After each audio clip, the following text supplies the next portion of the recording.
chiropractors, if you're like me and you own your practice right now, it is strategic planning season. One of my favorite times of the year where we look back at the year that was and we look down at what's working right now. And we, most importantly, we look ahead at what's to come and we say, how do we make next year bigger and better? It is such a joyful, fun time to look at spreadsheets and marketing results and org charts and really fix stuff that's broken, add stuff that's missing, and literally, truly set the plan right now, the strategic plan to make next year just that, those two B's, bigger and better. I actually did them in the wrong order. You got to get better to get bigger. So here is my 4-step system to strategic planning. And I'm telling you, if you're on my team, you've been around me at all, you know that I've got this sucker dialed in. This is one of my wheelhouses right here. So listen into this, comment below, ask any questions, share this video with your other business owning homies who are in this midst right now. You will love this one. Number 1,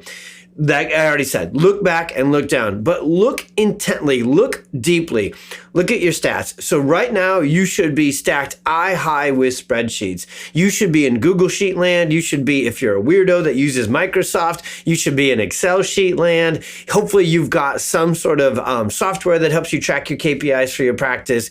You've got to know what's working and what's not. This is the time of the season to be truthful while being joyful with Christmas. You got to look at the hardcore data. You got to pull open the hood and look at your marketing. Where are new patients coming from? Where are they not coming from? Where are you spending money that is money well spent and has ROII, return on investment, and impact? Actually, I said that in the wrong order. Return on impact. You impact your community and you get money on your investment.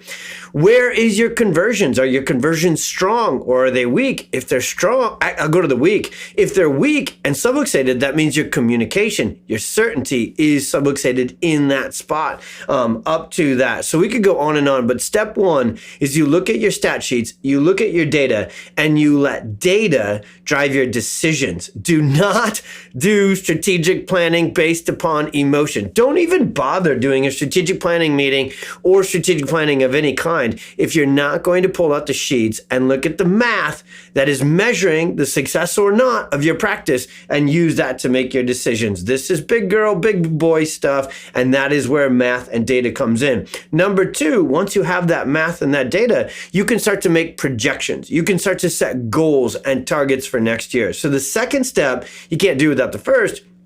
And you look at it and say, how big do we want to grow? How much more do we want to grow? And you can throw those numbers out there. You can put those stats out there and start to put them up on the board. Now, you can probably start to see them, like, just throw them out there, just put them out there. Like, where would you get that information? How would you decide what's a good goal? Well, there's 2 different ways to do goal setting. There's probably more than 2, but I'll simplify it because I want to keep this video short because you're busy in strategic planning meeting, preparation season. So you could do SMART goals, I don't know, measurable, attainable, realistic, trackable. I mean, that's like the 3 words in the middle that all mean the same thing. All right, you can probably tell how I do goal setting, which is not this one.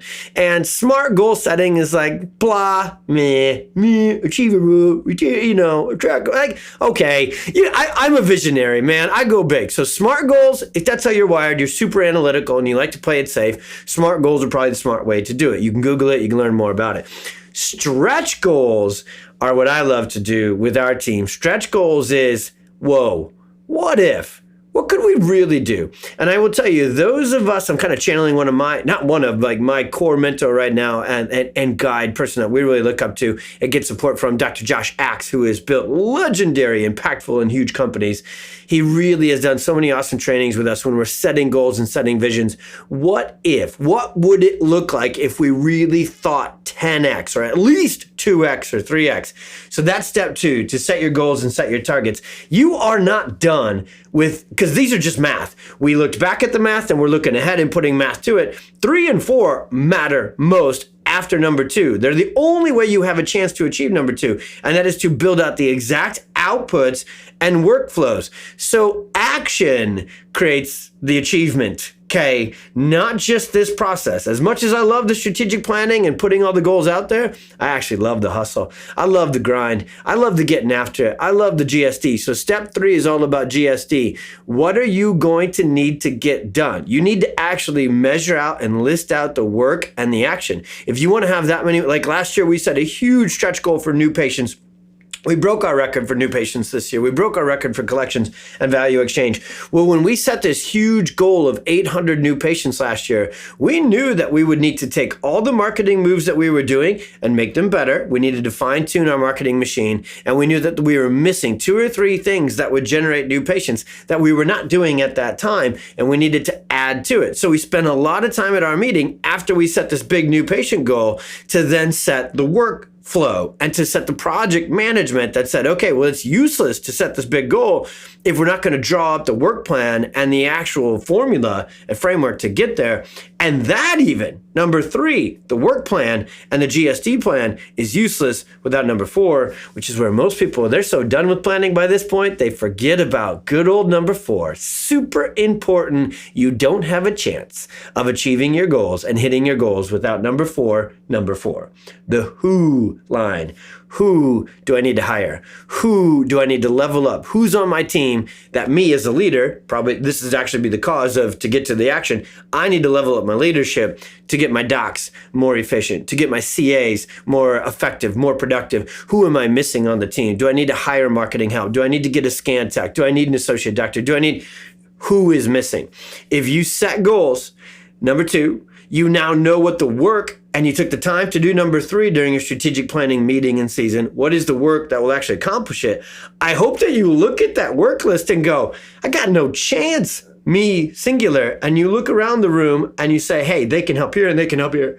And you look around the room when you do your team meeting and go, we're missing people that we're going to need to add to the team in 2023 to achieve these goals. So you find those who's, you make a list and you go out and you hire, onboard, train, and lead those who's. Bonus points, overtime here. The way you can get this done faster, quicker, better is lean into mentors. When you do step 4, which mentor are you missing? If you want to see more kids and you're not in PX yet, good luck doing it on your own, right? I mean, PX is about the certainty, the communication, getting that pediatric practice growing. That's just one great example. Do you need, a marketing support, right? Whatever it may be, who are you missing on your mentor org chart? And then startups you may be watching. So I know we have a lot of startups that follow us on our channels. And you're like, I can't do step 1 because I don't have any past data. I don't have any past trends. I don't have any stats because I'm not in practice yet. That's where you get in a community like PX and you say, okay, what are some goals? What are some expectations I should have? So you can use the trends of others who run the practice model that you have since you don't have yours yet. You just got to do that your first year. And then you can use your own data for every year after that. Those are my 4 proven to work. I love this season. I love these steps. I'm already in the midst of doing it. We got one company pretty well done. We're about to do it on Friday with PwC. We'll put this video out in the Facebook group on Thursday, and it'll probably be all over throughout the month of December with our other channels, YouTube, email, blog, and everything else. But these 4 steps to strategic planning work so freaking well. You can't skip a single one. You can't do them out of order. They work. If you got questions, hit me up in the comments, tag me in there, and share this. Share this with your homies. We're all in the season. The better we do our strategic planning, the better we do our execution, our GSD, and the bigger impact we make collectively together. God bless. Be well.